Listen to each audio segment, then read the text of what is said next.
பெற்றதாயும் பிறந்த பொன்னாடும் நற்றபாவானினும் நன்னி சிறந்தனவே. மாசில் வீணையும் மாலை மதியமும் வீசுதென்றலும் வீங்கில வேணிலும் மூசு வண்டரை பொய்கையும் போன்றதே ஈசன் எந்தன் இணையடி நிழலே. குரு வாழ்க, குருவே துணை. ஜோதிட சொந்தங்களுக்கு வணக்கம். இந்த மாதாந்திர கூட்டத்திலே பேசுறதுக்கு ஒரு அரிய வாய்ப்பை கொடுத்திருக்கிற லலிதாம்பிகை ஜோதிட ஆய்வகத்திற்கு நன்றியை தெரிவித்து ஜோதிட சொந்தங்கள் அனைவரையும் வாழ்த்தி வணங்கி, எனக்கு கொடுக்கப்பட்டிருந்த தலைப்பு தெரிந்த விதிகளும் தெரியாத பலன்களும் அப்படிங்கிற ஒரு இதில் டாப்பிக்கில் பேச வந்திருக்கிறேன். அது என்ன தெரிந்த விதிகள், என்ன தெரியாத விஷயங்கள் அப்படின்லாம் சொல்லிகிட்டு இருக்கிறீங்க, அது என்ன அப்படின்னு சொல்லி கேட்பாங்க இல்லைங்களா? இப்போ இதில் என்னன்னு பார்த்தீங்கன்னா ஒன்றுமே இல்லைங்க. இது சாதாரணமான விஷயந்தான். ஒன்றும் இப்போ புதுசாக ஒன்றும் நம்ம சொல்கிறதுக்கு ஒன்றுமே இல்லை. பராசரர் மீது நம்ம கண்டுபிடிக்கிறதுக்கு இந்த லோகத்தில் இன்னொரு ஆள் வருவாங்களா அப்படிங்கிறதெல்லாம் டவுட் தான், வாய்ப்பே கிடையாதுங்க. நீங்கள் எங்கே சுற்றி ஓட்டினீங்கனாலும் இந்த வட்டத்துக்குள்ளே தான் திருப்பி ஓட்டிக்கலாம். நீங்கள் சின்ன வட்டத்தில் ஓட்டலாம், நடு வட்டத்தில் ஓட்டலாம், வெளி வட்டத்தில் ஓட்டலாம், உள் வட்டத்தில் ஓட்டலாம். மீறி எங்கேயும் போய் யாரும் ஓட்ட முடியாது. நீங்கள் என்ன மெத்தேடு வேணாலும் கொண்டுட்டு வாங்க, 1000 மெத்தேடு கொண்டு வந்தீங்கனாலும் பராசரை தாண்டி யாரும் எங்கேயும் போக முடியாது அப்படிங்கிறத உண்மை. இதில் என்னென்னு கேட்டிங்கன்னா, நமக்கு சில இதெல்லாம் நிறைய கான்ட்ரவர்சி நம்மக்கிட்ட இருக்கிறதுனால தான் நமக்கு நிறைய பிரச்சனைகள் என்னென்ன புரிய மாட்டேங்குதுங்க. லாடம் லத்த அப்படிங்கிறாங்க, முடக்கு அப்படிங்கிறாங்க, பார்ச்சனா புள்ளி அப்படிங்கிறாங்க, அதிர்ஷ்ட புள்ளி அப்படிங்கிறாங்க. இதெல்லாம் என்னடா, இது இத்தனையெல்லாம் இருக்குதா அப்படின்னு சொல்லி இந்த புதுசாக படிக்க வர மென்டலாகி போயிடும் இல்லைங்களா? அந்த மாதிரி தான் இருக்குங்க. ஆனால் இப்படி எல்லாம் நம்ம ஜோதிடத்தில் வார்த்தைகள், ஒவ்வொருத்தருக்கு ஒருத்தர் வார்த்தைகள் பயன்படுத்துகிற முறைகள், இதில் வரக்கூடிய ஒரு சில விஷயங்களால் நம்ம ஜோதிடத்துறையில் நிறைய படிக்கிறவங்களுக்கு, ரெண்டாவது நமக்கே சில நேரத்தில் நம்மளாம் இதெல்லாம் படிக்கலையோ, நமக்கு நம்ம குருநாதர் சொல்லிக் கொடுக்க முட்டாராட்டிருக்கு நமக்கே சந்தேகம் வந்துடுது. இத்தனை வயசாகி நம்ம இவ்வளோ படிச்சும் கூட நம்மளுக்கு சந்தேகம் வந்துடுதோ, நமக்கு இதெல்லாம் தெரியலையா அப்படிங்கிற அளவுக்கு. என்னென்னு கேட்டிங்கன்னா, அதில் புதுசாக அவங்க ஏதோ பண்ணுறாங்க. அது யாரையும் பண்ண வேண்டாம்னு சொல்ல முடியாது. ஆனால் பண்ணிட்டோம், நம்மளும் அதுக்கு தகுந்த மாதிரி போய்த்தான் ஆகணும். சேம் சைடு என்ன, அதாவது கிரிக்கெட்டில் சொல்லுவாங்க, அவன் பாஸ் பால் போட்டால் அடிக்கணும், ஸ்பின் பால் போட்டால் அடிக்கணும், யார்கர் போட்டால் அடிக்கணும், பவுன்சர் போட்டால் அடிக்கணும் அப்படிம்பாங்க. அப்போ பவுன்சரையே நம்ம சிக்ஸருக்கு அடிக்கிற மாதிரி நம்மகிட்ட ஒரு திறமை இருக்கணும் அப்படிங்கிற மாதிரி தான் நம்ம இருக்கணும். இருந்தால் மட்டும்தான் ஜோதிடத்தில் ஜெயிக்க முடியும். நிறைய சவால்கள். பராசர் இருந்த காலத்தில் கார் கிடையாது, விமானங்கள் கிடையாது, ட்ரெயின் கிடையாது, செல்ஃபோன் கிடையாது. இன்றைக்கி எல்லாமே வந்துருச்சு. அப்போ இதுக்கு எல்லாத்துக்கும் தகுந்த மாதிரி நம்ம என்ன பண்ணாங்க, நம்மளை மாற்றி ஆகணும், அப்டேட் பண்ணி ஆகணும் இல்லைங்களா? பண்ணால் தான் நம்ம ஜெயிக்க முடியும். அந்த சூழ்நிலையிலேருந்து நம்ம இருக்கிறோம். இப்போ அதில் ஒன்றும் இல்லை, ஒரு சின்ன விஷயம். வெங்காயம் நான் ஒன்று சொல்கிறேங்க, எனக்கு இப்போ சொல்கிறேன், நான் என்ன பேச போகிறேன்னு சொல்கிறேன். வெங்காயம் உரிக்க போகிறேன் நான். இப்போ வெங்காயத்தை உரிச்சிக்கிட்டே இருந்தீங்கன்னு என்ன பண்ணும்? ஒன்றுமே இருக்காது. அது இதை இப்போ பண்ண போகிறேன். எந்த விஷயத்தையும் நான் போன மீட்டிங்லையும் கூட சொன்னேன், எதெல்லாம் மறைச்சி வச்சுக்கிட்டு சூட்சம்னு சொல்கிறீங்களோ, நீங்கள் மூடி வச்சுட்டு இருக்க வரைக்கும் அது சூட்சம் தான். எது ரகசியம் சொல்கிறீங்களோ, வெளியே சொல்லாத இருக்க வரைக்கும் ரகசியம் தான். அதை வெளியே சொல்லிட்டீங்கன்னு வச்சுங்களேன், அதுக்கப்புறம் மேட்ரு ஒன்றுமே இல்லை அப்படிங்கிறது தான் ஜோதிடம் இல்லைங்களா? அதானே ஜோதிடம். அதனால் ஒரு சின்ன விஷயம், இதெல்லாம் உங்களுக்கு தெரிஞ்ச விஷயந்தான். தாராபலன்கள் தெரியுமா தெரியாதா? தாராபலன்கள் நமக்கு எல்லாத்துக்கும் தெரியும். 9 தாராபலன்கள் தெரியுமா தெரியாதா? எல்லாத்துக்கும் தெரியும். ஜோதிடம்னு வரும்போது அடிப்படையிலேயே சொல்லி கொடுத்துருப்பாங்க. இந்த தாராபலன்கள் சொல்லியிருப்பாங்க. முதல் தாரைக்கு நம்ம பிறக்கிற நட்சத்திரம் ஜென்ம தாரை. நமக்கு 2வது நட்சத்திரம் சம்பத்து தாரை, 3 விபத்து தாரை, 4வது சேமதாரை, 5வது பிரித்தியக் தாரை, 6வது சாதக தாரை, 7வது வதை தாரை, 8வது மைத்திர தாரை, 9வது பரம மைத்திர தாரை அப்படின்னு சொல்கிறோம். இப்போ நம்மளுடைய தசா புத்திகள் எப்படி அமைஞ்சிருக்குங்க? இப்போ நீங்கள் ஒரு நட்சத்திரத்தில் அஸ்வினியில் ஒருத்தர் பிறக்கிறார் அப்படின்னு எடுத்துட்டா நம்ம தசா புத்திகள் எப்படி வரும்? ஃபஸ்ட்டு தசை என்ன வரும்? அஸ்வினியில் பிறந்தார்னா அஸ்வினியில் அவருக்கு என்ன வரும்? கேது திசை அப்படி தானே வரும். கேதுல பிறந்திருக்காரு, கேதுல அடுக்க பரணி, அதாவது கேது திசையில் சுக்கிர புத்தியில் பிறந்திருக்காரு அப்படின்பா. அப்போ என்னன்னா, அந்த கேது எவ்வளோ தூரம் நகர்ந்து வந்திருக்குதோ, அந்த பாதங்கள் நகர்ந்து வந்த வச்சு மொத்தம் 4 பாதங்கள் இருக்குங்களா, 320 டிகிரி. அப்போ 0வில் ஒருத்தர் பிறக்கிறார் அப்படின்னா கேதுல பிறந்திருப்பார். அந்த 0 விட்டு தாண்டிட்டு ஒரு பாதமே தாண்டி அடுத்த பாதத்துக்கு போயிட்டார் அப்படின்னா அப்போ 2ஆம் பாதத்தில் பிறந்திருப்பார். அப்போ என்னாகும், தள்ளி போயிட்டே இருக்கும். இதை வச்சு தான் நம்ம என்ன பண்ணுறோம், அதுக்குள்ளே 9 டிவிஷன் இருக்குது, 9 பாகங்கள் பிரிக்கப்பட்டிருக்கு அதுக்குள்ளே. அதனால தான் உங்களுக்கு அது மாதிரி நமக்கு தசா புத்தி அப்படின்னு போயிட்டே இருக்குது. இப்போ இதை வச்சு தான் நம்ம எல்லாம் பார்த்துட்ருக்கோம். இப்போ அந்த ஜென்மத்தாரையை வச்சு எல்லாமே தெரிஞ்சதுன்னா, இப்போ ஜென்மத்தாரை நீங்கள் என்ன சொல்ல போகிறீங்க அப்படின்னு கேட்குறீங்க. இப்போ அதுதான் விஷயமா சொல்ல போகிறேன் நான். இப்போ என்னன்னு கேட்டிங்கன்னா, இந்த தாரைகள் தாரைகளில் சூரியன், நீங்கள் ராகு, கேது, சனி, இந்த 4ம் அதமம் அப்படிங்கிறத நீங்கள் ஞாபகத்தில் வச்சுக்கணும். சூரியன், ராகு, கேது, சனி, இவ 4 வந்து அதமம் அப்படின்னு வச்சுக்கணும். மற்றதை பற்றி நம்ம பார்ப்போம். காலபுருஷனுக்கு அதிபதி யாருன்னு கேட்டிங்கன்னா ராகு தான் காலபுருஷனுக்கு அதிபதி. காலபுருஷனுக்கு அதிபதி யாருன்னு கேட்டிங்கன்னா ராகு. ராகு தான் இந்த காலத்தை இயக்குவார். காலபுருஷனை இயக்கக்கூடியவர். இந்த காலத்துக்கு அவர் தான் வந்து பொறுப்பு. அவர் தான் வந்து அதை இயக்குவார். இதை வச்சு தான் நம்ம வந்து பார்க்க போகிறோம். இப்போ ஜென்மதாரை அப்படிங்கிறது நமக்கு என்ன பண்ணுது அப்படின்னா, ஜென்மதாரை அப்படிங்கிறது இப்போ வந்து ஒருத்தர் வந்து பூரட்டாதி நட்சத்திரத்தில் ஒருத்தர் பிறந்திருக்கார் அப்படின்னா அவருக்கு வந்து பூரட்டாதி நட்சத்திரம் ஜென்மதாரை ஆகும்போது அவர் வந்து என்ன பண்ணுவார், குரு திசையில் குரு புத்தியில் பிறந்திருப்பார். குருவில் பிறந்திருக்காருன்னு வச்சுக்கோங்களேன். அப்போ குரு திசை குரு புத்தி அப்படின்னு வருங்க. அப்புறம் குருவுக்கு அடுத்தது பார்த்தீங்கன்னா உங்களுக்கு சனி புத்தி வரும். குருவில் சனி புத்தி, அடுத்து புதன், இப்படியே லைனாக வந்துட்டுருக்கோம். இப்போ என்ன பண்ணுறாங்கன்னா, என்ன புத்தி நடந்தாலும் நம்ம என்ன நடக்க போகுது அப்படின்னா, அந்த ஜென்மத்தாரையை வந்து நல்லா அந்த ஜென்மதாரை உங்களுக்கு நன்மை செய்யாதுங்கிறது தான் எல்லாருக்குடைய கணக்கு இல்லையா. ஜென்மதாரை நன்மை செய்யாது. ரெண்டாவது வந்து 3வது தாரையும் நல்ல நன்மை செய்யாது. 5 நன்மை செய்யாது, 7 நன்மை செய்யாது. இப்படிங்கிறத நம்மளோட கணக்கு. மீதி என்ன சொல்லியிருக்காங்க, 2, 4, 6, 8, 9 நமக்கு நன்மை செய்யும் அப்படின்னு சொல்கிறாங்க. இப்போ அந்த தாரைப்படி தான் நமக்கு வந்து தசாபத்தி அமைஞ்சிருக்கு.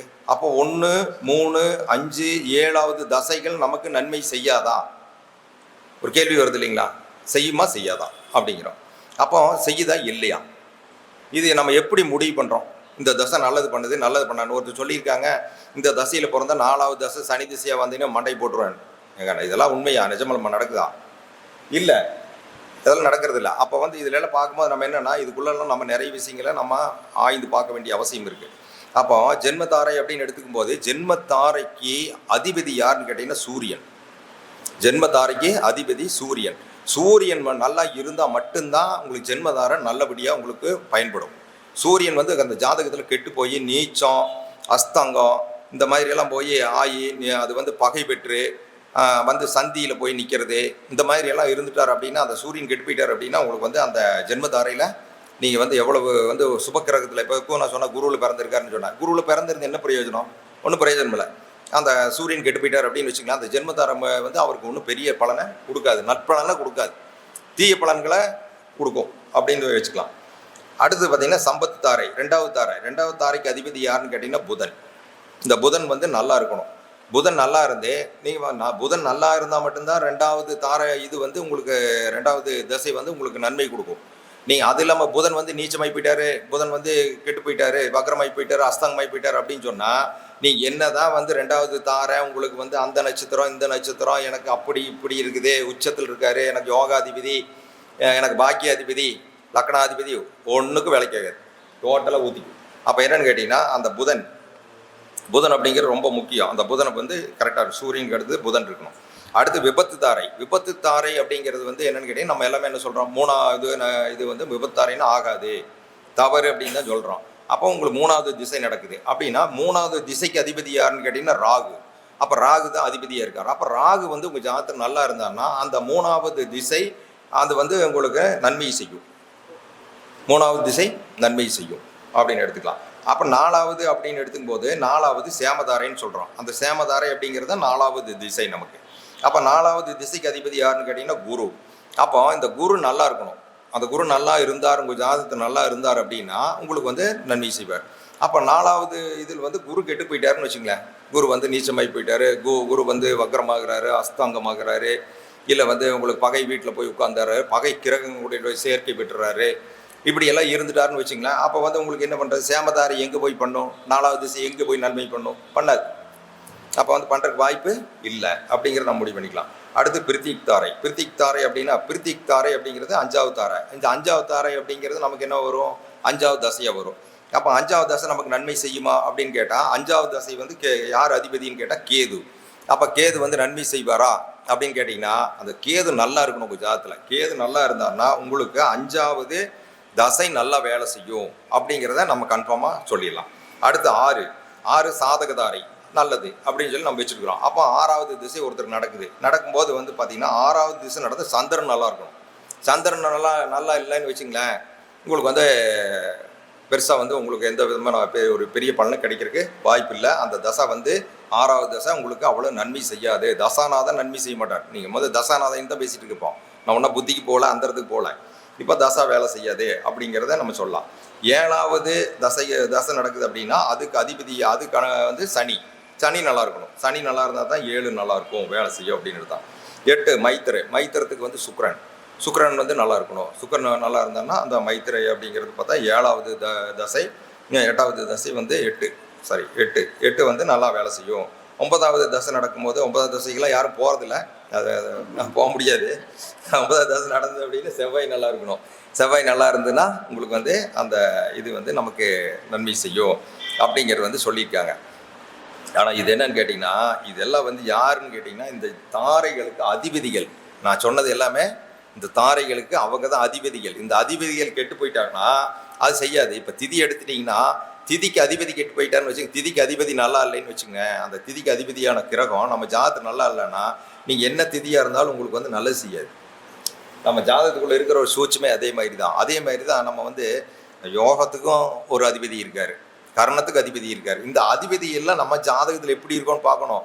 உடனே வந்து நமக்கு நான் வந்து இதில் கர்ணத்தில் பிறந்துட்டேன் எனக்கு நல்லா செஞ்சிரும், நான் வந்து வணிசை கர்ணத்தில் பிறந்துட்டேன் எனக்கு நல்லா செஞ்சிரும், நான் பார்த்தேன்னா வைத்திருதி நாம யோகத்தில் பண்ணிட்டேன் எனக்கு நல்லா செஞ்சிடும், பிரித்தியில் பிறந்துட்டேன் எனக்கு நன்மை செஞ்சிடும், நான் இந்த நட்சத்திரத்தில் பிறந்துட்டேன் நான் சூப்பராக எனக்கு வந்து அட்டகாசமாக பண்ணிடும் அப்படின்னால நீங்கள் நினச்சிங்க, நடக்கவே நடக்காது. அதே மாதிரி இந்த கிழமையில் நான் பிறந்துட்டேன், புதன்கிழமைக்கு பிறந்துட்டேன் சூப்பர் அப்படின்னால நீங்களாம் காலர் தூக்கிட்டுலாம் போயிக்க முடியாது. ஏன்னா அதனுடைய அதிபதிகள் வந்து நம்ம ஜாதகத்தில் எப்படி இருக்காரு அப்படிங்கிறத வச்சு தான் நமக்கு வந்து அந்த அதிபதிகள் எப்படி வேலை செய்வார் அப்படின்னு சொல்லி நம்ம பார்க்கணும். அதுக்கு உதாரணமாக சொல்லணும் கூட பார்த்தீங்கன்னா, நம்ம முன்னாள் முதலமைச்சர் ஜெயலலிதா அம்மாவை சொல்லலாம். கண்டநாம யோகத்தில் பிறந்தவங்க. கண்டநாம யோகம்னு நம்ம எல்லாம் சொல்லிட்டு இருக்கிறோம், ஆகவே ஆகாது அது மோசம் அப்படின்னு. அந்த அம்மா முன்னாடி எவனுமே நேராக நிற்க முடியாது, எல்லாம் 45 டிகிரியில் தான் நிற்க முடியும். என்ன காரணம்? அதிகண்ட நாம யோகம் அவ்வளவு ஒரு பவர்ஃபுல்லான நாம யோகம் அது. அந்த மாதிரி இது ஒவ்வொன்றுக்குள்ளே எப்படி இருக்குது, நம்ம வந்து இதில் மட்டும் நம்ம சொல்ல, யோகத்துக்குள்ளே இருக்குது, நட்சத்திரத்தில் இருக்குது, கர்ணத்தில் இருக்குது, திதியில் இருக்குது, கிழமையில் இருக்குது, எல்லாத்துலேயும் இருக்குது. இந்த மாதிரி எல்லாம் இருக்குங்க. இப்போ இந்த மாதிரி இருக்கிறனால இது வந்து சொல்லியிருக்காங்க, நம்ம வந்து புதுசாக ஒன்றும் சொல்லலை, இது எல்லாம் வந்து வேறு மாதிரி சொன்னாங்க. அதாவது என்னன்னு கேட்டீங்கன்னா, அதாவது இந்த திசைக்கு இவர் தான் கண்ட்ரோலர், இந்த திசைக்கு இவர் தான் கண்ட்ரோலர் அப்படின்னு. எந்த கண்ட்ரோலருங்கிற வார்த்தையெல்லாம் நம்ம தமிழில் கிடையாதுங்க. இதெல்லாம் வந்து நம்மளுடைய அதிபதிகள் அப்படிங்கிற வார்த்தை தான் கரெக்டு. அப்போ நீங்கள் தாரைகளுக்கு தான், தாரைகளுக்கும் உங்கள் தசாவும் ரெண்டும் ஒன்று தான். தாரைக்கும் தசாவுக்கும் வேறு எந்த விதமான வித்தியாசம் கிடையாது. அதே மாதிரி தான் இந்த தசா எப்படி வருதோ புத்தியில் வரும்போது இதே தான் அதிபதிகள் வருவாருங்க. புத்தியில் வரும்போதே இதே அதிபதிகளை நீங்கள் அப்படியே தூக்கி போட்டுக்கணும். அந்த நட்சத்திரத்துக்கு உண்டானதை நீங்கள் தூக்கி புத்தியிலையும் போட்டுக்கணும், அந்த இடத்துலையும் போட்டுக்கணும். இதை தான் வந்து கேபிலையும் கூட சொல்லியிருப்பாங்களே. உங்களுக்கு பார்த்தீங்கன்னா உங்களுக்கு பார்த்து லார்டு, அடுத்து வந்து சப்லாட், அடுத்து சப்லாட், அதுக்கடுத்து சப்லான்னு போவாங்க. இதெல்லாம் பார்த்தீங்க அப்படின்னு வச்சுங்களேன், வேறு ஒன்றுமே இல்லைங்க. தசா புத்தி அந்தரம் சூட்சமாக பிராணன் இப்படியே போயிட்டு இருக்கும். 9 ஸ்டெப் இருக்குது. ஒன்றும் புதுசாக இதை எங்கேயும் சுற்றி கண்டுபிடிச்சிட முடியாது. எங்கே சுற்றினீங்கனாலும் இதுக்குள்ளே தான் வந்து ஆகணும். அதான் நான் ஆரம்பத்திலேயே சொன்னேன். நீங்கள் எது சுற்றினா எந்த வட்டத்தில் வேணாலும் ஓட்டிங்க, ஆனால் இந்த 9 வட்டத்துக்குள்ளே இதுக்குள்ளே தான் ஓட்டணும். நீங்கள் லெஃப்ட்டாக ஓட்டிட்டு ரைட் சைட் கிளாக் வைஸ் ஓட்டுங்க, நீங்கள் வந்து ஆன்டி கிளாக் வைஸ் வேணாலும் ஓட்டுங்க, எப்படி வேணாலும் ஓட்டுங்க. ஆனால் இதிலிருந்து நீங்கள் வந்து இந்த ரவுண்ட் விட்டு எங்கேயுமே வெளியே போக முடியாது. அடுத்தது பார்த்தீங்க அப்படின்னா 1, 3, 5, 7 அதமான்னு சொன்னோம். அதமான இது அது வந்து ஆகாத தாரைகள் அப்படின்னு நம்ம வச்சுருக்கோம். 4, 2, 4, 6, 8, 9 அப்படின்னா உத்தமமான இதுன்னு வச்சுருக்கோம். அப்புறம் காலப்பைக்கு அதிபதி யாருன்னா ராகு அப்படின்னு நம்ம சொல்லியிருக்கோம். அப்போ இது எல்லாம் வந்து நம்ம பார்க்கும்போது திருமண பொருத்தத்தில் ரொம்ப நம்ம எடுத்துக்கிறோம். ஆனால் திருமண பொருத்தத்தில் இதெல்லாம் முக்கியமா அப்படின்னா முக்கியம்தான், இல்லைன்னு சொல்லக்கூடாது. ஆனால் நான் சொன்ன சூட்சும விதிகளை நீங்கள் பார்க்கணும். ஒரு பொண்ணுக்கு பார்க்குறோம், 2 பேருக்கு பார்க்குறோம் அப்படின்னா சம்பத்து தாரை அப்படின்னு எடுத்துக்கிறோம், சேம தாரை எடுத்துக்கிறோம், சாதக தாரை எடுத்துக்கிறோம், அடுத்து மைத்திர தாரை, பரம மைத்திர தாரை எடுத்துக்கிறோம். எடுக்கும்போது நீங்கள் நேராக அதுக்கு உண்டான அதிபதிகளை பார்க்கணும். அதிபதிகள் அந்த ஜாதகத்தில் இருந்தால் தான் அது வந்து உங்களுக்கு சப்போர்ட் பண்ணும். ஏன் வந்து நிறைய இடத்துல எல்லாருமே நம்மளை பேசிகிட்டு இருக்கிறோம். 10 பொருத்தம் பார்த்து ஏன் பொழைக்கலையும் கேட்குறீங்களா? இதுக்கு தான் பதில். இதையை நீங்கள் பார்த்துருந்தீங்கன்னா அந்த பொண்ணு மாப்பிள்ளை நிச்சயமாக பிரிய மாட்டாங்க, பிரிவினை வராது, நல்லா வாழ்வாங்க. நம்ம இந்த இடத்துல தப்பு பண்ண காரணத்தினால தான் அந்த பிரச்சனையை நம்ம இன்னைக்கு கேள்வி கேட்குறாங்க, நம்மளால் பதில் சொல்ல முடியாத இடத்துல இருக்கிறோம். அப்போ இதை பார்க்கணும். சேமதாரையா ரைட்டு இருக்கட்டும் பார்க்கலாம், சம்பத்து தாரையா இருக்கட்டும், அதே மாதிரி சாதகதாரையா ரைட்டு, அதனுடைய அதிபதி பாருங்கள். அதே மாதிரி வந்து உங்களுக்கு வந்து ஜென்மதாரை ஆகாது, விபத்தாரை ஆகாது, அப்புறம் வந்து பிரித்தியக் தாரை ஆகாது. அந்த பிரித்திக் தாரையினுடைய அதிபதி உங்கள் ஜாதகத்தில் நல்லா இருந்தால் பிரித்திக் தாரையும் எடுக்கலாம், ஒன்றும் எந்த விதத்துலையும் நம்மளை பாதிக்காது. இது தெரியாமல் நம்ம சேமதாரையும் நம்ம சம்பத்துத்தாரையும் சாதகதாரையும் எடுத்து ஜாயின் பண்ணி விட்டு அதனுடைய அதிபதி கெட்டு போய் அங்கே போய் ஒன்றுமே இருக்காதுங்க. அந்த அதிபதி சுத்தமாக அங்கே ஒன்றும் இருக்காது ஜாதகத்துக்குள்ள. நீங்கள் பார்த்து நீங்கள் சேர்த்தி விட்ருப்பீங்க. அப்புறம் எப்படி வாழ முடியும்? இதுதான் காரணங்க. இதையெல்லாம் சொல்லி ஒரு நல்ல நேரத்தில் இந்த நல்ல வாய்ப்பை கொடுத்த லலிதாம்பிகை ஜோதிடத்திற்கு நன்றி கூறி விடைபெறுகிறேன். நன்றி, வணக்கம்.